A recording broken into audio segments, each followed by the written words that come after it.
Hello, traders. It is Wednesday, September 18th, Fed Day, the long-awaited moment. Harry's on board this week. Hello there. Harry, how are you doing? I'm good. I'm good. Sorry I missed last week. Glad to be back. Well, last week we had a wait and see moment. I know we haven't had any of those recently. Today we're right back No. in wait and see mode.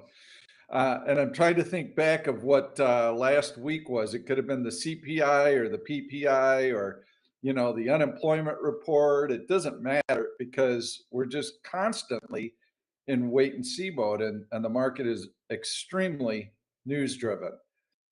So I agree. let me take a quick look at my previous picks a week ago because that's what it was. We were in wait and see mode because the market had sold up hard after the jobs report, and we were just starting to kind of grind back that Wednesday and recover some of those losses. So we didn't know, were we going to completely erase that long red candle from the jobs report? Were we going to go lower? So I gave you a long and a short, and ARM was the long, and you can see this was the price action during the live event, and the stock went up beautifully. So that was actually quite a big winner. You did have to take gains somewhere in there, but after a big run like that, the stock is still higher than where it was. And TGT was my bearish pick from last Wednesday. And you can see the stock was actually starting to trend lower, but the market had really been just in absolute go-go mode to the upside. So no real reason to take a short position on it. And then Sunday, I gave you a really nice pick in APP, and that was a long that I showed you right about here. So that was the close on Friday, and you can see the open on Monday was 111.40, and that stock has been up almost $15. So I hope Wow. some of you got on that one. That was a really nice pick. I still like this breakout. It's getting a little bit back, but look at those stacked green candles and that massive breakout on huge volume. That's why I liked it so much. So any pullback, any retracement in here is going to present an opportunity, I feel, on a longer term basis. So I would keep an eye on it. I would set some alerts on it. In fact, I'm going to do that very quickly. I'm going to go in, create alert, and it's already on an M15 buy signal. So I'm going to go in, click on trade signal, and I'm going to use an M15 time frame. I'm going to stay relatively short term because I don't think it's going to pull back a lot. So if the stock goes into a exit and then back into a buy signal, I'm going to be alerted on it and I'll be able to evaluate it. But those are the types of alerts that you should be setting for pullbacks. It's So been a couple of weeks. Sorry, do you want to talk about any picks or your picks? I went over last week. You had PayPal yeah, and you it had was a the really spy nice. strangle, which worked out. And then we had, let's see here. I think PayPal, which I think was probably more, it was a break-even trade um, on PayPal, depending on when you got out. Obviously, if you're still holding it, you're in profit right now. But if you got out earlier, it was break even. If you got out before that, it might have been a small loss. But the SPY strangle worked out well. I currently have a IWM strangle on now in anticipation of the Fed making some move. Obviously, with strangles, my best case scenario here is I get some sort of move up or down that will cover the cost of the entire strangle, right? So the strangle costs 412. So let's say I get a move down off the announcement and those puts become worth $4.12. So I close those, meaning I now have the calls free and clear. And then you hope for that bounce reversal, which many times after a Fed announcement, particularly with the press conference, happens. So I'm hoping that the initial announcement maybe causes a huge drop or a huge jump. I close the calls or the puts to cover the cost of the strangle, and then the press conference may lead to a reversal there, and then I get profit on the other end. And that's when you have long strangles, what you really want to do. Obviously, you can close the whole thing for a profit, but if you can manage to close one side of it for the cost of the strangle, it's essentially giving you the other side for free. And that's another way to do and handle your strangle. So I prefer doing it that way, but we'll see. And what has been your thought process in terms of legging it out versus other instances where you might just exit the whole position at one time? If depending on the price action, right? Like with a situation like the Fed, we so often see reversals off of big moves, whether it's algorithmic and in terms of the response to the initial announcement or not. And when I'm anticipating the possibility of a huge reversal, then I'll leg out, take the profit on one side, hold the other side. But if it's not, then I'll just close the whole thing if the price action looks that way. Hold on, I just got to take this call here. I'll be right back. And you can see in IWM, you can see how the index has had a lot of volatility, both directions. And that's another reason to take profits on one side and then to look for a reversal the other way. If you had a more consistent market with a lot of momentum in one direction and you had a temporary pullback on an event, then you might want to exit the entire position at one time. But we'll see what happens with IWM. If I look at SPY and Harry's strangle that he had on, he did it right in here. So you had this big drop off of the high.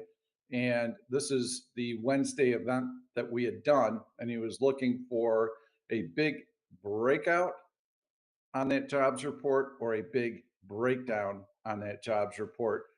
And that's exactly what we got, was that big breakdown. And so this is where we were last week when I did the live event.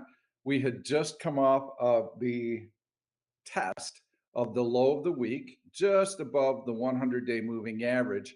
And the market was just starting to rebound when we did that live event. And you can see how the price action during the course of the last week has been extremely bullish. Part of that has been the notion that the Fed is going to cut by 25 basis points and possibly by 50 basis points today. And there was an article last Thursday by the Wall Street Journal where the reporter had interviewed a number of former Fed officials, and they all seemed to think that the Fed was in a position to cut by 50 basis points, and that's what they would have been doing if they were voting members. We've also seen an extraordinary amount of calls being bought pretty much across the spectrum on bond futures. So it's a very crowded trade. There are a lot of people that have expectations that the Fed is going to cut by 50 basis points today. In fact, that likelihood is around 60% based solely on where the Fed funds futures prices are. So, what happens? What does the market look like to me technically? Well, we've got this big pullback that we had in August and that big snapback rally. Okay, well, we could have been more bearish if we stayed below the 50-day moving average. That would have been a sign that we had pretty heavy selling pressure, but that's not what happened. Buyers were able to rally the market back up to within the high, and it told us that the selling pressure was not that heavy and that the buyers were fairly interested. So then we get this second wave down, which was a week ago, and we find support again at the 100-day moving average. And this is a cup and handle formation, a breakout to a new all-time high, would definitely lead to follow through buying, in my opinion. but we don't want to just jump on that breakout if it happens today. What we'd like to see is we'd like to see a really strong close and finish well above this 565 level. And then we'd like to see follow through buying. We don't want to see it poke through and then tomorrow we turn on our screens and have a long red reversing candle. And this does happen quite often after the Fed statement. So you get the initial knee-jerk reaction, and then after everybody has a chance to kind of digest the news overnight, you get a completely different move the next day. So we'll see. I would only take starter positions if the market were breaking out and it finished on its high in the last hour of trading. So I would not go gonzo here. Let's make sure that we have that follow through buying. There's a chance for disappointment because of how speculative the bond futures are right now, the options on the bond futures, and the speculation that the Fed is going to cut by 50 basis points. So there could be a little bit of a letdown. I feel that any little pullback that finds support well above the 50-day moving average, so let's call it maybe the 557 level or so, that's going to be a sign that buyers are interested. And then that will be a good entry point for starter long positions. And then you would look for that subsequent breakout. Then you can add to the long position, and you've got to wait again to make sure that you've got follow through. If you get that, then you can add to it again. So my bias back in here after I saw the depth and magnitude of this drop was fairly bearish. I hadn't been there for quite a while, since November of last year, in fact. And I was looking for things to stall out here. They didn't, and we continued to rally higher. So I was neutral to slightly bearish. And we had this pullback last week. I'm still neutral to slightly bearish. But after I've seen this rebound and this kind of cup and handle and all of the bullish price action, these big snapback rallies, yes, I am neutral, willing to buy, and Sorry, Pete. looking at things starting to kind of firm up market wise. Hey, Sorry welcome about back. that. So I'll take that call. I'm gonna conclude, and then we'll have a little bit of your take on the market. But I'm going to conclude with the Fed is right where they want to be. They have inflation coming in. They have decent economic growth. They don't have to do anything. They're seeing a little bit of softness in the job market. So they're going to cut a quarter point, I believe, and then they're going to be in wait and see mode. They've got the latitude to do whatever they want. They're in the driver's seat. This is a really good situation for them to be in. So I think that bodes pretty well for the market. And how do you view where the Fed is at right now and what the price action is telling you? Well, I agree with you. I have an unpopular opinion here, which is I think the Fed has done an amazing job. And after their initial, let's all face it, misstep of inflation is transitory, right? Blah, blah, blah. Okay, that was a fuck up. There's no doubt. But since that moment, they have threaded a needle so fine. I mean, I remember people were calling for rate cuts 6 months ago, almost a year ago. People were saying stop hiking rates. They took it right to the natural limit where if you hiked anymore, you're going to break something. If you wait anymore, you're going to break something. But they took it right to the limit, enough to pull inflation down, hit that they're going to hit that 2% target. I think history is going to look back and say, you know what, they made a mistake. They owned up to it, and their response to it was epic. So I'm a fan. I like Powell. I like what he's doing. I hope he stays on. And I think you're right. They are in the driver's seat. And, I think it'll be one thing you know about Powell just from watching him. It doesn't take a psychologist. This is not a guy who likes to go out and on extremes. A 50 point. There's no difference between a 20, 25 and 50 point rate cut here. What matters is how much are they going to cut by the end of the year, right? And I think they're going to go at 25. And I think in his press conference, he's going to be dovish. I think he's going to be clear that they're going to continue monitoring the data and all that, but that they're now going towards a less restrictive policy. And the market might have priced in that rate cut so much that you're going to get an initial drop here off of that news, but I don't think that's going to be sustained. And I think it's going to be an overall bullish reaction to the rate cut. Question from James. I don't know if this is directed at me or you, but it could be at both of us. How are your win rates so consistently high? If every trade has a random outcome, shouldn't your win rates be distributed Because evenly? they don't. Well, Right? I mean, I look at it as what we're trying to do is we're trying to predict the flight of a geese formation flying in one direction, and we can do that with a very high degree of probability where you've got to have lots of variables that are lined up telling you that this is the direction that things are going to be heading in. So, you know, you follow the trend, you use a variety of different metrics and indicators, and each one of them, each one of those check boxes that are marked increases your odds of success versus just randomly throwing a dart at a dartboard, which would be 50-50. Yeah, I think you can't. You're right. He's right in one sense. You can't trade without an edge, right? So this is where non-professional or people who just want to try trading fall prey, because let's just say they have a 50-50 shot. And I think it's worse than that because they're counter trend trading. So a lot of them will go, oh, it's going up so much, I'm gonna short it, right? That's not 50-50. Your odds are against you because its chances are if it's that high, it's going to keep going up. But let's just even say it's 50-50 for a person that doesn't have an edge.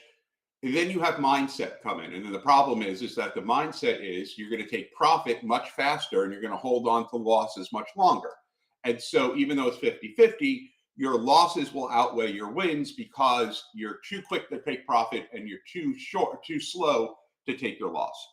Now enter an edge, right? It is not a coin flip because we use relative strength, relative weakness to the market. We follow what institutions are doing. And obviously, you have to admit institutions have an edge, right? Otherwise, JPM, Goldman Sachs, these would not be the hundred billions of dollars, organizations and companies that they are if they didn't have some sort of edge here. And what our job as traders is to piggyback onto their edge.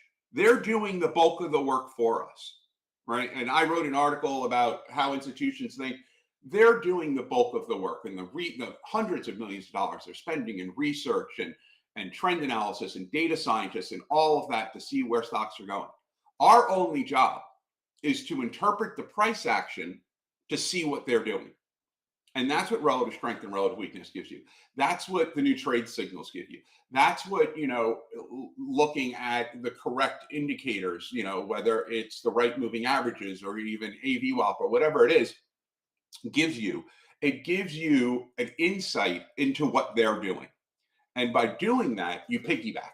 You piggyback on what they're doing. You're saying, give me the scraps off your table because those scraps are plenty.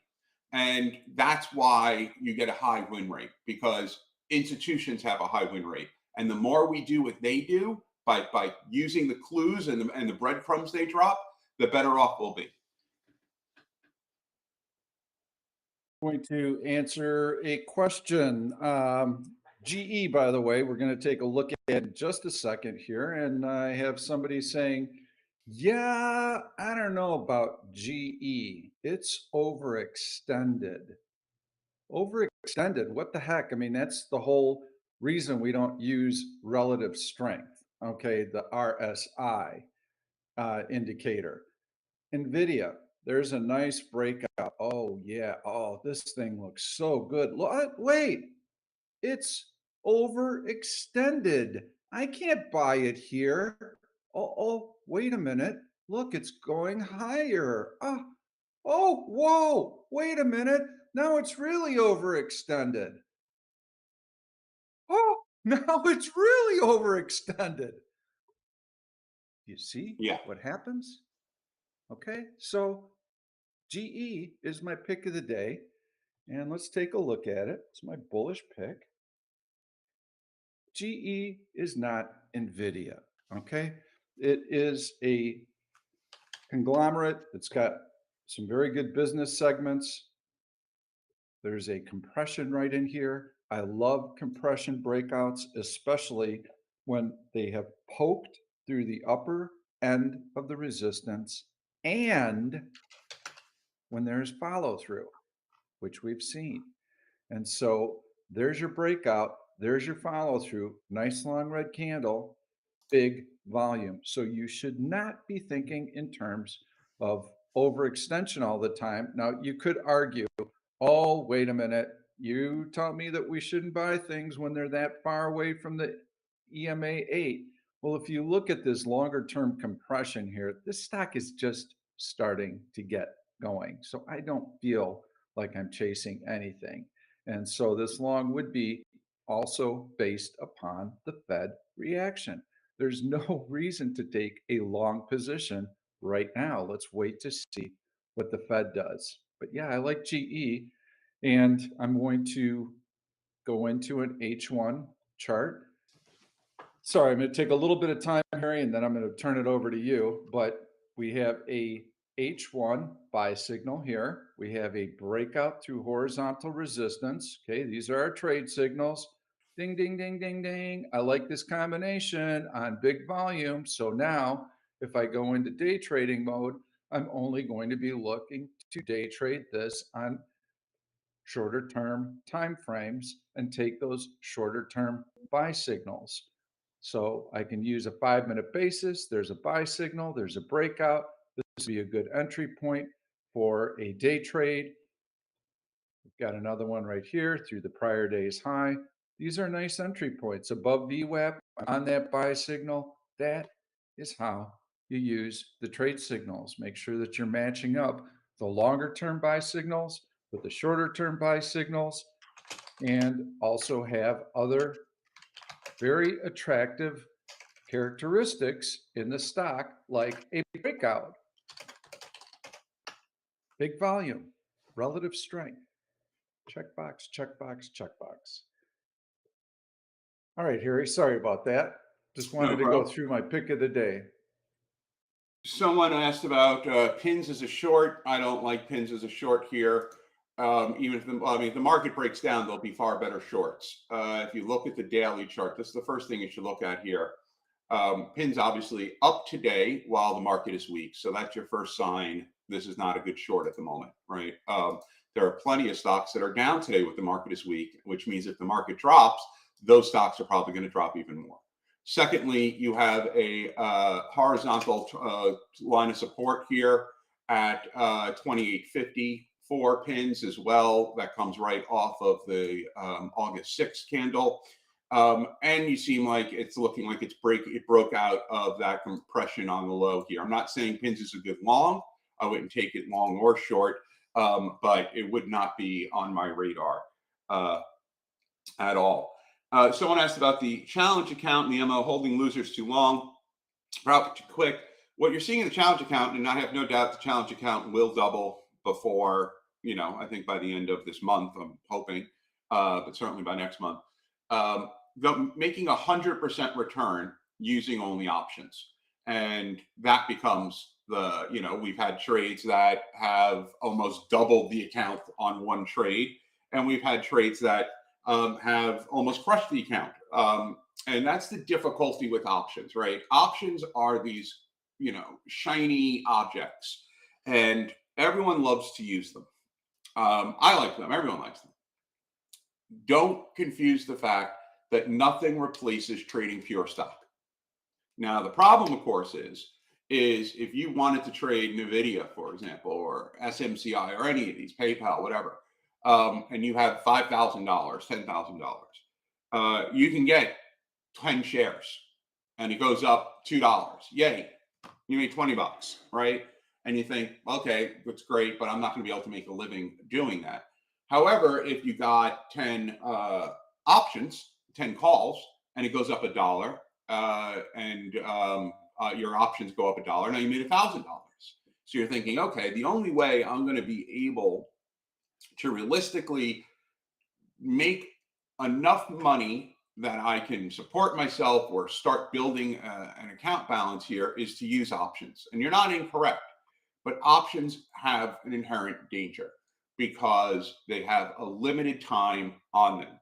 And also, if you are not paying for a delta 0.9 or 0.1, you are paying premium. And which means not only do you have to be right about the direction of the stock, and not only do you have to be right about the direction of the stock in the given allotted time period that you have until your options expire, but you also have to be right enough that the stock's price action is going to overcome the premium you have paid. So if you paid $1 in premium on a stock, on a call option, and then, let's say you did at the money, and the stock is going up, you're only getting 50 cents on the dollar of it going up. So the stock's going to have to work that much harder to give you the type of return to even recover the premium that you've paid to take that option. So you have three things working against you. And on the other side, you have leverage. The deeper in the money you go on your options, the more expensive they are, but the more leverage you have, the less premium you're paying, and the less you have to be right on the magnitude. You can be right on the direction. You still need to be right in the time frame, but you have a lot of cushion there. And so that is sort of the trick with options. Now, Xavier, you're right. The other side of options is to be a writer of contracts, but the problem there is that most low balance accounts do not have the capability to do much other than credit spreads. And when you do a credit spread, Pete and I always outline out of the money bullish put spreads. But even those, you're getting you're getting a 25% return, but you're risking 75%. So on credit spreads where you're getting a low return with a high risk, you need to have a win rate. So at 25%, you need to have a win rate over 80% on those for it to be profitable, right? Because one loss is going to knock out several wins. So you need to have that high win rate in order to be profitable on credit spreads. And that, nothing is free. Yes, you have to know what the environment is as far as when you're selling credit spreads. Yes, that's a great strategy. I absolutely love it. But when you've got option implied volatilities coming in and coming in and coming in like this, you're not being fairly rewarded for the risk that you're taking. When you have a market that is doing this, all it takes is one little whip in the wrong direction, and now all of a sudden the spread looks great. It looks great. It looks great. Oh my God. Everything falls apart just before options expiration. So when you have a market that's doing this, that's the type of environment that you want to be selling those credit spreads in, because the price movement is predictable. And yes, if you're new to trading, you don't know all the nuances of getting in and out of positions. You need these nice steady trends to be able to get into a position and let them expire. But because you're new, you don't know when to recognize that there could be volatility coming up, and you certainly don't know what to do during these big moves or how to adjust them. Legging out of those types of spreads is next level pro trader type stuff. I would not encourage any of you to do that. So that's why everything that we teach, it starts with, yes, I know it is very trying to start with one share and to not make any money and to go through the learning curve and how is this ever going to work for me? But it's a very necessary process because the tuition is extremely high, and your risk of blowing out an account is very high, especially when you don't know what you're doing and when you haven't had a lot of experience. So I want to talk a second about, I made the classic error of assuming more knowledge from the audience than they have. Um, the trade signals. Um, and if we look at something like PLTR, now if you read Pete's article on the trade signals, which is where I assume people would have gone, which is okay, let me check these out, read the article. You'll see that okay, you get a buy signal off the M5, and I pointed out any one of those 6 would have been profitable. And the reason for that is if you take PLTR, for example, off any of those buy signals, and then as you read how to use these trade signals, you look at the M15 or you look at the D1, you are still in that trade, right? There is no exit here on either of those time frames. Also, you would not take a buy signal off of a long candle, right? You would take a buy signal, let's say, off of the which candle here? What would I look at? Right here, this candle here off of the September 13th candle, and you go in, let's say, at 35.33, right? And so you buy it there. Now, obviously, you can exit anytime. Anytime you're in profit on a trade, you can exit. The exits are basically telling you, okay, this trend is starting to reverse here on this time frame. But if you take that entry point or any of those entry points, and then as your instructions show and say on these trade signals, you use the M15 or the D1 as your exit guide, you're up and in profit on any of those buy entries on that. Any one of those gets you in at a better price than where the stock is right now. So, that's kind of, people just have to use them and see them and read your instructions on how to use them to kind of feel them out. Yeah, I have some great searches that I've been showing in the chat room. And so those searches are going to get the best stocks in front of you with those trade signals. And let me come in here and try and configure one. Whoops. Trying to get this straightened out here. But you want to have other variables that you're using in conjunction with the trade signal. So you come in and you figure out what would an attractive stock look like. Well, I'm going to click on an H1 buy signal. If I click it twice, it's a sell signal. And I'm going to be looking for liquid options. And I'm going to be looking for decent volume today. So let's go. 1 would be average volume. 120 would be 20% volume above the average. And let's look for a stock that was below a major moving average yesterday, closed below it, and today it's above it. You might want to put a price in there. It doesn't matter, actually. We could. I know ETFs. I like to put that in there too because I don't want to have this clouded with ETFs. So let's look at these 2 stocks. Okay. Checkbox, checkbox, checkbox. BHC. I love BHC. BHC has been on the searches for quite a while. Look at that H1. All right, there's your H1. You have a horizontal breakout. You have big volume. Look at the price action on that. So you don't want to be in choppy back and forth stocks. I've been very consistent about telling you that for years. Okay. Stocks that are in a compression, no interest. So yes, you've got a nice breakout. And now if you wanted to drill down on BHC and if you wanted to use M5 trade signals, you would be in here and you would be out here and you would be in here and you would be out here and you would be in here and you would still be in the trade. That is how you use the trade signals. Okay. If you start looking at all sorts of stocks willy-nilly, then you're going to reach the conclusion, oh, these suck. They don't really work very well because look, there was a loser. Oh, look, there's another loser. This is just one variable. It's one component. It is a major component to your trading decisions. It's going to be a very strong variable, but it's not the holy grail.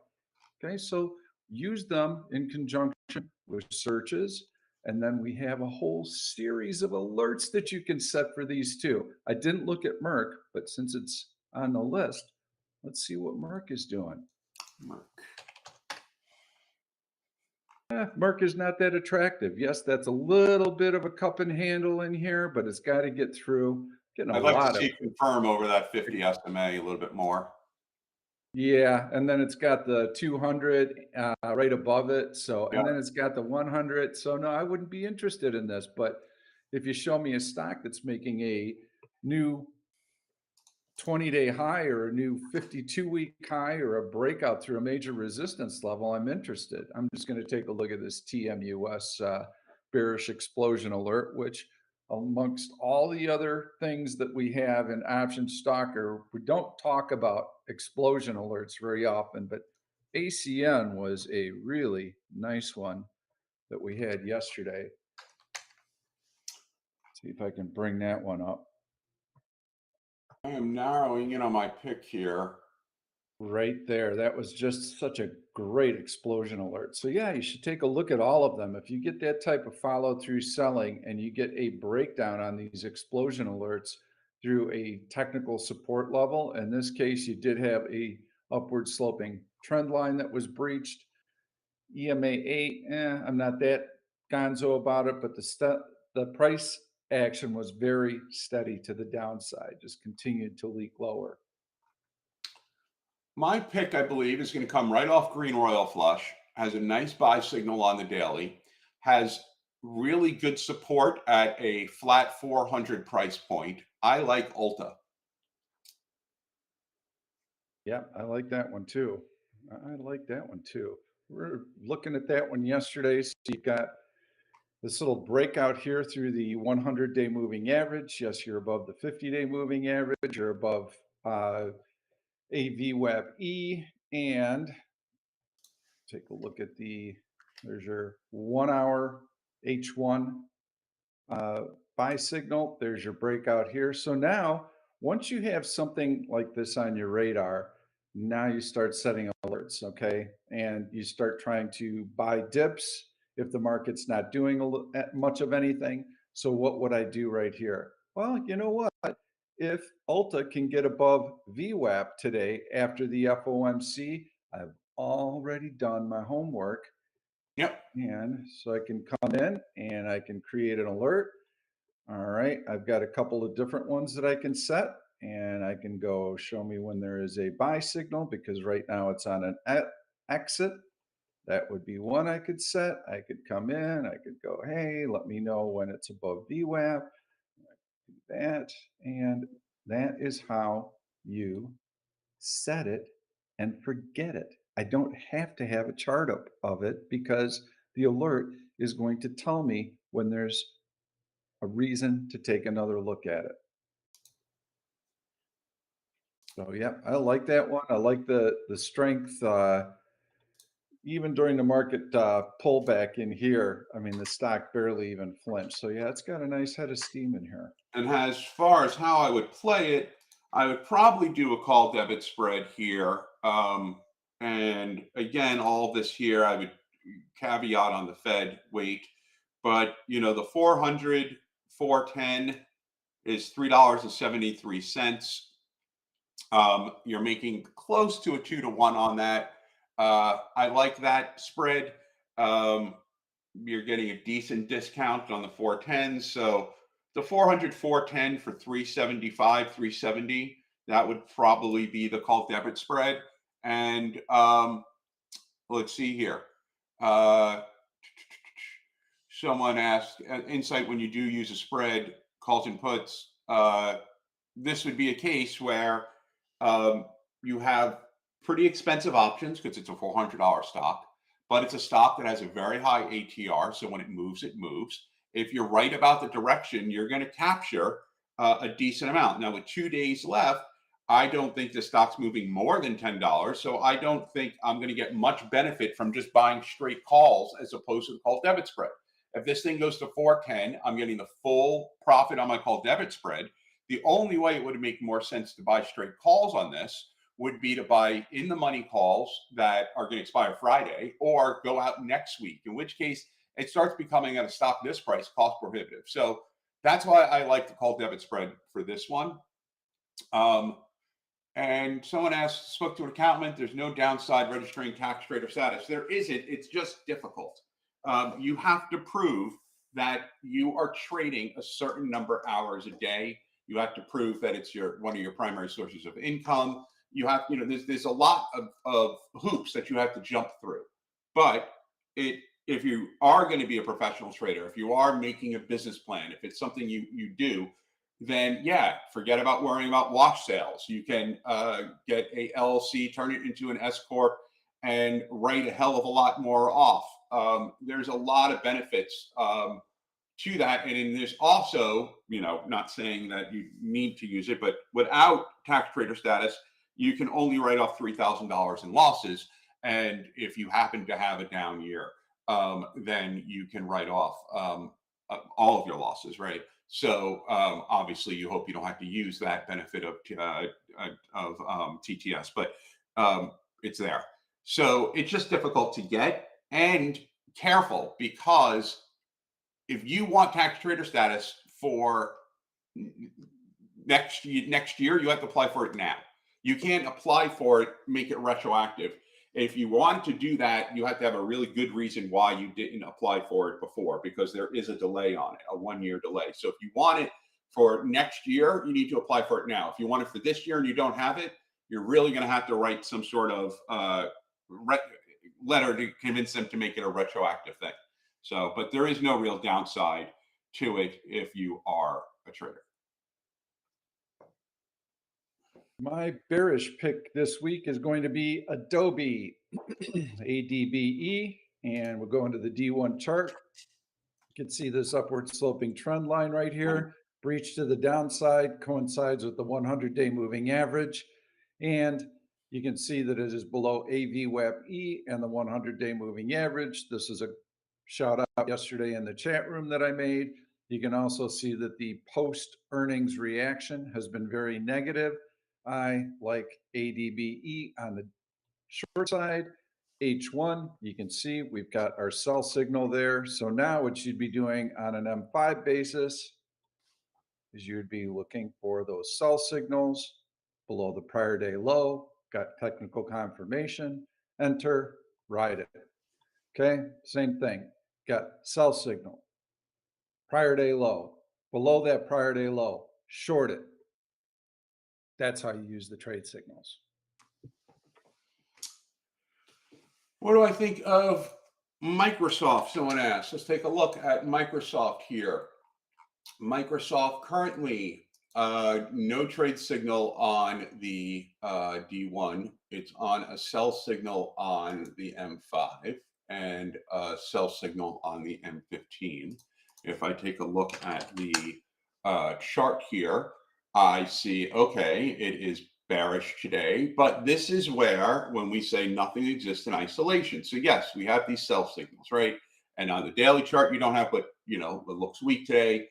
But look right below at 426. You have strong support there, and that is the 100 SMA almost converging with the 50 SMA and the EMA 15, right? So you get this converging support. And what happens when you get support converging like that, you don't necessarily have need to have a direct test of it. It can just approach it and then reverse. So you have limited downside. Now, obviously, if I were to do anything with Microsoft, I'd short it here, right? If you certainly wouldn't go long. But you do have limited downside on Microsoft, and it's a very news-sensitive stock, obviously. So I would stay away from it until you put an alert in below the 50 SMA. That means the 100, the EMA 15, and the 50 have all been broken. And then you can start looking at it for a short, but I wouldn't look at it before that.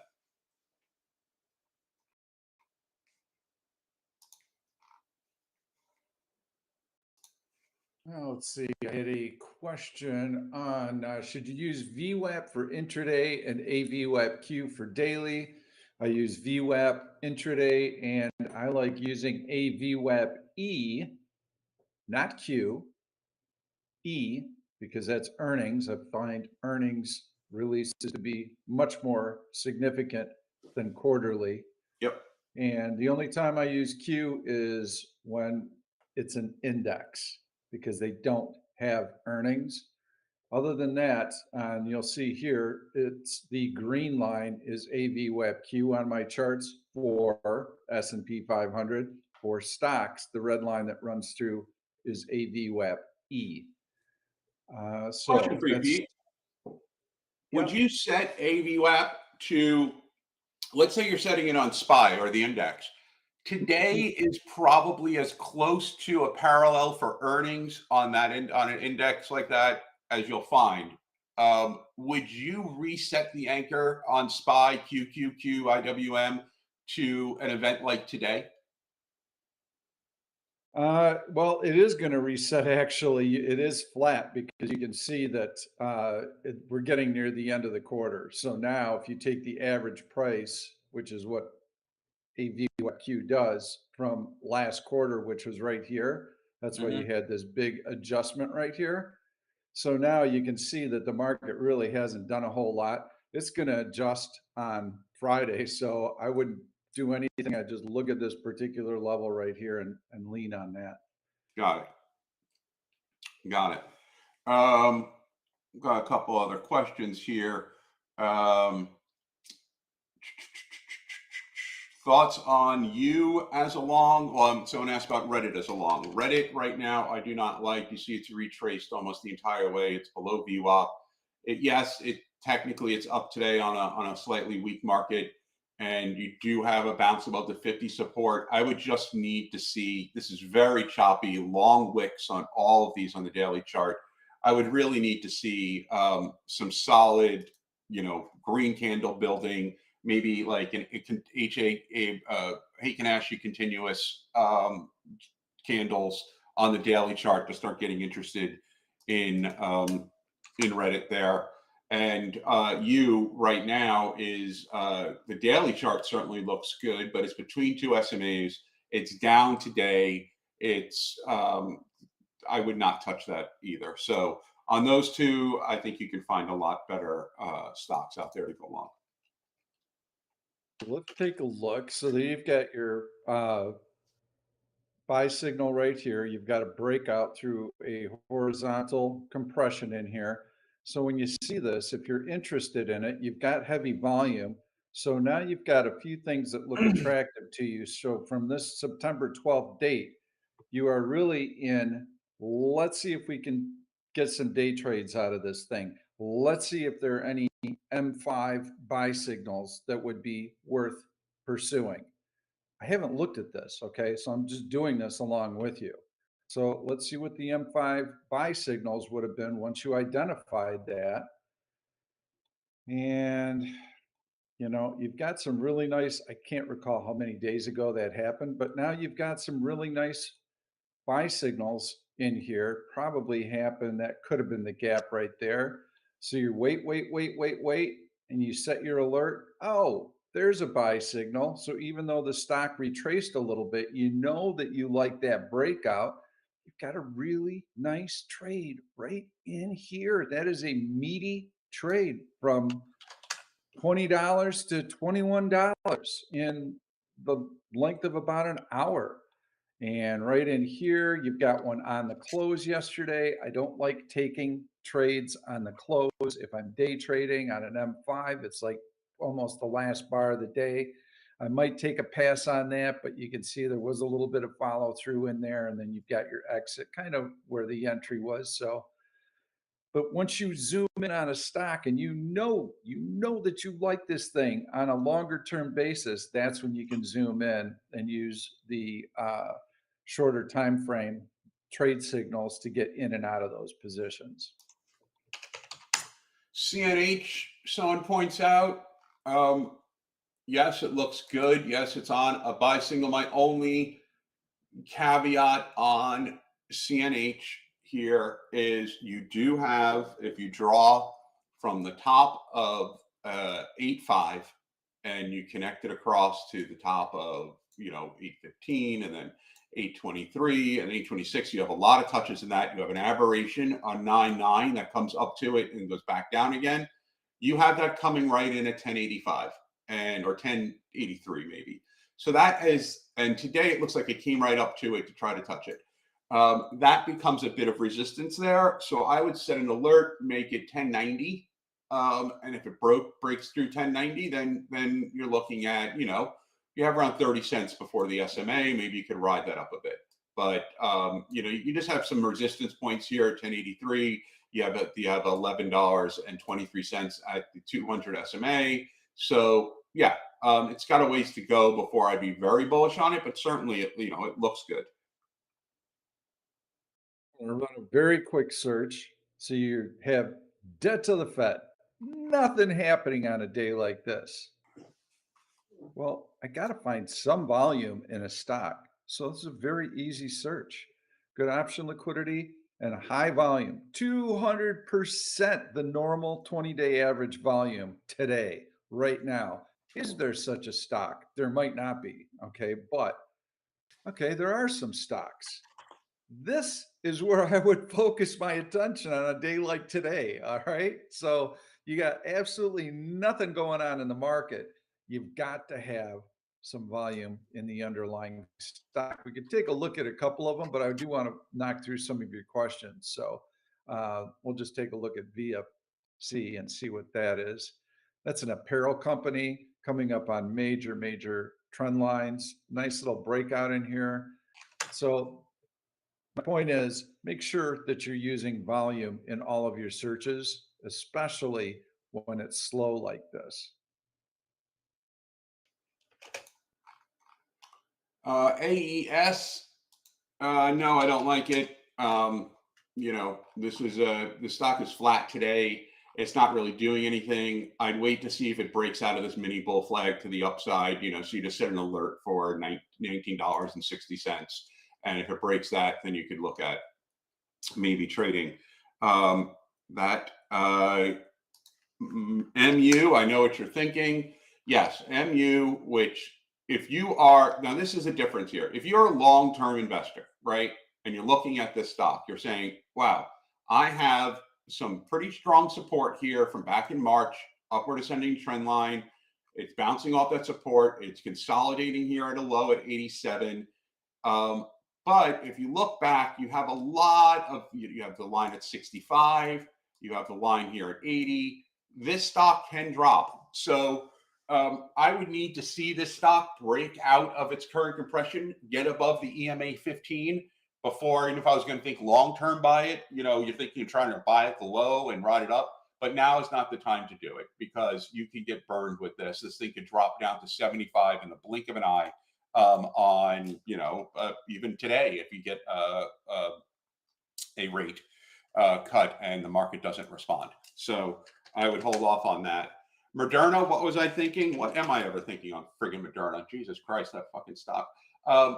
Basically, you have a gap here, and that gap starts at $70.85. It's now below the gap. I might close the trade if I don't see it get back into the gap. That gap formed 9.11 to 9.12. You see that drop there? It was getting back into the gap and started to fill it. So I need to see Moderna get back into the gap and start to fill it again before, in order for you to hold on to the trade. If not, then I'd probably take a loss on that. But that was the reasoning for it. You want to handle the other two there, Pete? There's PLCE and ON. PLCE had actually been coming up on some volume searches. Yep, you can see that big spike in here. And so let's take a look at what the H1 looks like. Take a look at all of this. So we're currently on a H1 buy signal. We've got a nice breakout. If we go into the M5, let's see what we've got there. Stock has continued to pull back. So if I'm operating under the premise that I want to be long this stock, which it is a momentum type play right in here. This looks like a major short squeeze. You can see this stock has been in just the most awful, awful downtrend for a very long time since 2021. So this stock is in a 5-year downtrend. Yes, there's probably a short squeeze. Uh, I believe they are a children's clothing apparel company. So there's probably some kind of buyout or something rumored. That's why the stock is up. So you're above the 200-day moving average right in here. You're above all the other major moving averages. This could just be a short squeeze. So there's no reason to take a position until, if you're looking to day trade it, go into the 5-minute chart of the stock, right click, create alert, drop down, trade signal. Let me know when this stock is on a buy signal. And when it does that, I would like to see it above VWAP. I can add that as a constraint so that both conditions need to be true. And when that happens, bingo, I have an alert. Move on to the next stock. Set it and forget it. So that's, and that is something I've been talking to everyone in the chat room about. I think people get into a mindset where I've got my 4 big screen monitors and I've got 50 charts. Oh man, do I feel important and cool. You can't look at 50 charts. You can't look at 20 charts. Okay. It's inefficient. And the analogy I made yesterday in the chat room was when you're in a hospital, okay, they can't have a doctor or a nurse by your bedside all day long. So they hook you up to monitors. And if something is going wrong with you, they're going to know about it and then they're going to go and check on you. They don't use TV monitors because they know people are going to lose their attention span and they're not going to pay attention to a video stream or a monitor. They need some other way to let them know that something's going on with the patient. And when that happens, then they know they need to rush in and address it. That's exactly what we're doing with the alerts. Set tons, dozens of alerts. And then you'll know when those price points are breached, but you're not going to be able to pick it up if you've got 20 screens that you got to keep looking all over at. When you have a choppy market, should we focus more on momentum trading and relative strength, relative weakness to its sector, or maybe consider swing trading? Momentum trading is very dangerous, and it only progress to momentum trading if you find yourself that you're consistently profitable doing other types of trades. Because momentum trading is like 90% mindset. No matter how much the YouTube videos want to convince you, oh, a 3-bar method, and blah, fuck that. It's mindset, right? So, relative strength, relative weakness to sector is an interesting question. Now, I look at it, right? I don't use it as a determining factor because relative strength, relative weakness to the market is what I care about. That is what's going to tell me what institutions are doing. However, seeing whether or not something is relatively strong or weak to its sector. So, for example, if the tech sector is weak, right, and I'm looking and NVIDIA is strong that day, but everything else in tech is weak, or Apple is strong that day, that's going to tell me something about the stock that I might need to know. Is the price action running counter to the? Is there a big news event that happened? Is something happening there that is it an earnings release? Something is occurring there. But what it does tell you is anything that's going to be relatively strong or weak to its sector is going to be relatively strong or weak to the market. So it's just an added piece of information that you can look at. But I wouldn't make it as, more important than to the market. In a choppy market in particular, you're looking for those stocks that are kind of oblivious to the choppy market and are just going up. It means institutions are in there and buying, whether or not you get the dips or not, they're buying when the market's going up or down. That's a relatively strong stock. That's what you're looking for. You're looking for institutional volume and price action going into that stock, not even caring that the market is dropping, going up, down. They're focused, hyper focused in on that stock, and that's what you want to see. I had a question on MSTR, which I've been doing while you were explaining that. MSTR is trapped hopelessly in a very tight compression until it gets above the 100-day moving average or below the 200-day moving average, I really don't have a whole lot of interest in it. And so I have just set those two alerts. Breaks It's through why I those put two price points. butterflies on MSTR, because you have Bitcoin is at 60. It's a Bitcoin stock, right? It's at 60. You have MSTR is trapped, as you said, surrounded by double SMAs there, right up there at 142, an SMA below it. So I put these bracketed butterflies on it, and no matter which direction MSTR winds up breaking, I could get a nice profit on it. In fact, I have a sell order in on the put butterfly for that for $1.15, and that would mean I now have the call butterfly on for just 40 cents, because the whole thing only cost me $1.55. So, in situations like that, I use bracketed butterflies. But again, as with everything else, if you don't know how to do a butterfly, if you don't know why a butterfly works the way it does, if you don't know how to leg out of a butterfly, if this is the first time you've ever heard of something called a butterfly, don't do a butterfly. It's as simple as that. Don't do the trade. I see so many people do like, oh, I just put on that call debit spread. Now what do I do? Well, okay, you should have put it on because you don't know what that spread is doing. You can understand how to do it, buy the call, sell the call, fine. But if you don't get why, you're using the sold call to discount the at the money call, why you're using that as opposed to just buying in the money calls, why you need to get it for something that's this week's expiration on a call debit spread and not further out, because then basically you're just working against yourself if you do it further out. If you don't get all that and the whys behind it, and then you don't get when a good time to leg out would be, to close it would be, or to take profit would be, your odds against you doesn't even matter if you're right about the direction. If you don't know how to manage the trade, you're going to get stuck. So don't do trades if you don't know what they are. I forgot to look at ONON. And that was from Bearvon. That's nice. I like that stock. It's got a nice little breakout here. And so this is typical for a stock. It pushes higher on that breakout. Okay, this is why you don't go gonzo on the initial breakout. And you take your starter long and it comes back and it checks that breakout, and that breakout holds. You can see you've got some nice bullish hammers here, some tails, bounces off of AVWAP-E.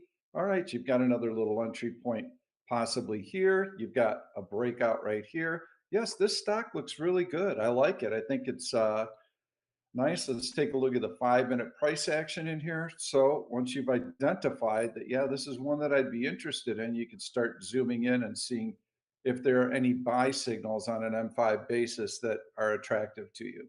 And so just wait for those to come up, see if there's a good entry point and an opportunity to trade it on a shorter term basis. I love it. I think coming off of wiggle and jiggles. August 23rd, a year ago, you have a long-standing upward trend line on this stock that was actually broken today. So you just broke through a year-long trend line that has around 15 hits on it. So this is one of the stronger trend lines you'll see. And this thing just broke through it today on really nice price action in a down market day. Well, now no longer a down market day, but it was up when the market was down anyway. I like this stock. It's a great pick. Yep.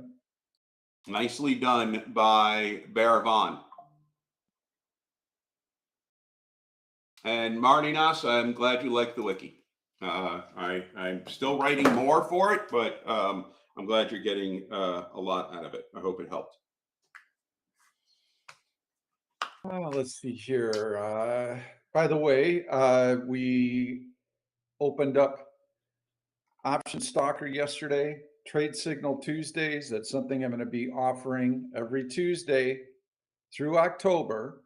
So if you've previously registered for the free trial, you don't have to do anything. Just come to the website, log in, and you'll have access to Option Stalkers. You can come in and check out the trade signals, see how accurate they are, see if they work for your style of trading, see how you might incorporate them into your trading. I feel that they're going to get you into trades, get you into really decent positions, especially when you use them with other variables, especially when you use them with technical breakouts, and they're going to help you ride the position longer than you might otherwise. And that's an important part of trading as well, because the temptation is always to take gains too early.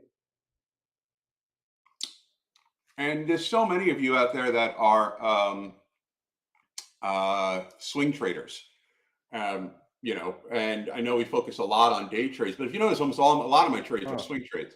And swing trading is when you're looking at the signals and you start looking at the H1 and the D1. You know, when if you're doing the free trial or you're looking at them on the Tuesdays, look at some of, you know, imagine, okay, what if I was going to swing trade this stock here or that stock there and follow this, you know, go back a week or whatever, and I swing traded based on this buy signal and that buy signal. See how you would have done. And you know, swing trading, if you do it right, if you're just buying some shares or you're buying a deep in the money call or even a put if you're going short, those signals are going to take a lot of your pressure and stress off. So I would let me do it right now on ON. I haven't even done it, but you come in, you look at it, and you run your searches, and you go, show me a stock. In this case, it happens to be above all the major moving averages. Great. That's probably going to be a really strong stock. It's above AVWAP E. It's on a buy signal. All right, I got everything working in my favor on August 20th, I believe it is. So let's go back and put the H1 up and see how H1 would have traded. And I can only go so far back right now, but I can go into my data server, and that's going to have a little bit more historical. You guys don't have this available to you, but I do. And now I can go back and I can see where those entry points would have been. And then you can see you've got some really nice entry points in here and exit points. Get it? See? That's how you do it. Someone asked about TMUS. That's dropping on news. Be careful on news related drops like that. They adjusted their guidance. Apparently, the market didn't like it. Obviously, it's bearish, but if you're looking for a quick day trade, that's not a bad quick short on a day trade. Google, I would not touch right now. It's obviously flat today. As long as it's you know, you want it to stay above the 200 moving average. The only trade that I see on that is if it breaks below the 200-day moving average, it becomes a short. And TGTX therapeutics there right now, again, flat today. You know, look at the price action today. You don't want stocks that are just doing nothing on a day like today, where, you know, you have the market going up. You know, this is a good market to judge relative strength, relative weakness in some of these stocks, because the market isn't doing much right now before the Fed, but there are certain stocks that are, and those are the ones you should be concentrating on. And TGTX, that's a bit of a tongue twister. Just a couple things when you're looking at the chart, you can see, oh, here we go, and then you get a pullback, okay? It's fairly volatile stock, meaning there's 2 steps forward, 1 step backward, 2 steps forward, 1 step backward. So once you get these breakouts, you can see that the way that you've got to trade a stock like this is almost like a trading channel, okay? When you enter here and you get this big pullback, you're not going to have the wherewithal to withstand that level of pullback. So you really have to be buying it off of support, because if you buy a breakout like right here, oh, this is great, it's breaking out, I'm in. Now we get another one of these dips and you get flushed out for a loss. So when you see this type of 2 step forward, 1 step back chart, you should instantly be thinking, do not chase. Buy dips when support has been confirmed. And then when the stock makes a new high, be ready to take profits, because it's not going to get too much higher before you get that retracement and the next kind of choppy move higher. Okay. covers most of the questions there. One last one. Would you consider DLTR for short at the beginning of the gap fill or wait for it to be filled right away? Let me just take a look at DLTR here. I would not consider this for a short at all. If anything, I'd consider it for a long right now. Why would you want to short something when you, I don't understand that question. I mean, why would you want to short something that's heading positively into the gap that has relative strength right now, that's on a buy? I mean, I can understand not wanting to go long on this. It's on the lower right-hand quadrant. It's not, you're kind of dredging the bottoms with it. But if anything, it's a good long. Yep. So you get your you get your H1 buy signal here. You're through that high right there in here. So now you're expecting this gap fill in here, but you get the Fed and you got a bunch of choppy price action. There's a buy signal, and now you are above VWAP. Yeah. If I had a different market today, I would give it a shot right here, because what's my downside? Well, just stop it out if it gets below VWAP. We're talking pennies in here. But if the stock starts to get going, I could have maybe 50 cents of upside to this trade. Yeah, I don't get the thought process on a short there. If you're looking at a chart like that and your first inclination is, when should I short this? Then you're still sticking with the counter trend mentality. Obviously, right now, for the moment, institutions have put a low in on that stock. They've done so in a way that now they have buying it with relative strength. It's stronger than the total market, and they're filling up a downside gap on it. So what you're saying is, I don't believe institutions right now. I think they're going to start dumping it for some whatever reason. I want to get ahead of that and start shorting it before they do. That thought process is never going to make you money, ever. It'll make you money the same way a casino will, right? You'll go in, you'll have one good trip, and that's even worse, because then you'll go back and you'll lose even more. So just please erase that mentality. It is the worst mentality you can have as a trader, and it dooms you. It's one of the top reasons why every trader that tries to 95% fail, because they have that thought process, which is, I'm going to do the opposite of what price action is telling me I should do, because I think I can predict that. No, you can't. Don't try. So here is, let me put a positive spin on this. Here is the thought process that you should adopt and that you should have. We'll go in D1, we'll look at it. Oh, this is a nasty downward trend. This is a big sell-off after an earnings announcement. This is a short covering bounce. I want to short this stock. Okay, that's your mentality. That's fine. So look at that H1 one more time. You're on a buy signal. If it goes to a sell signal, H1, I'd like to see what happened. Did it ever fill the gap? How big is that retracement? Is this a long red candle on heavy volume? Does this look like it's going to reverse and have some momentum to it? I don't have to worry about it, because I'm going to create alert. I'm going to go in, click trade signal, H1, sell. I'm going to set that, and I'm going to get on with my life, and I'm not going to think twice about it.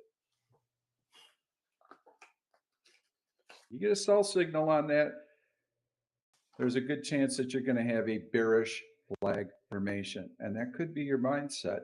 Fine, then wait for that sell signal, and you'll be all set. All right. You could tell I need a cigarette.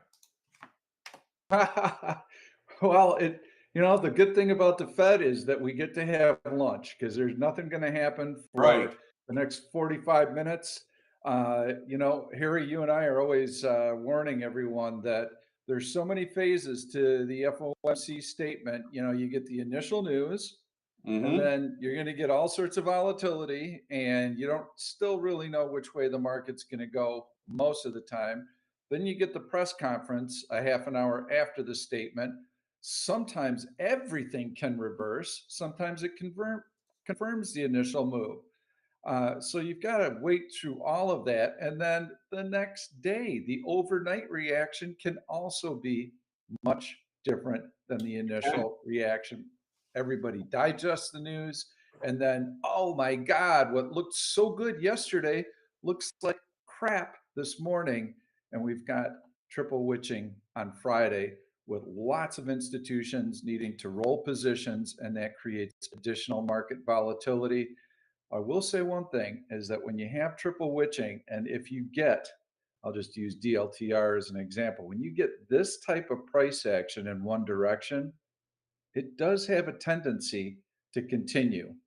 And a lot of that, in my experience, has been because institutions who have hedged positions on start legging out of the yep. position, and they kind of fuel the move in that direction. But they need that consistency. If it's doing up and down and up and down, they won't do it.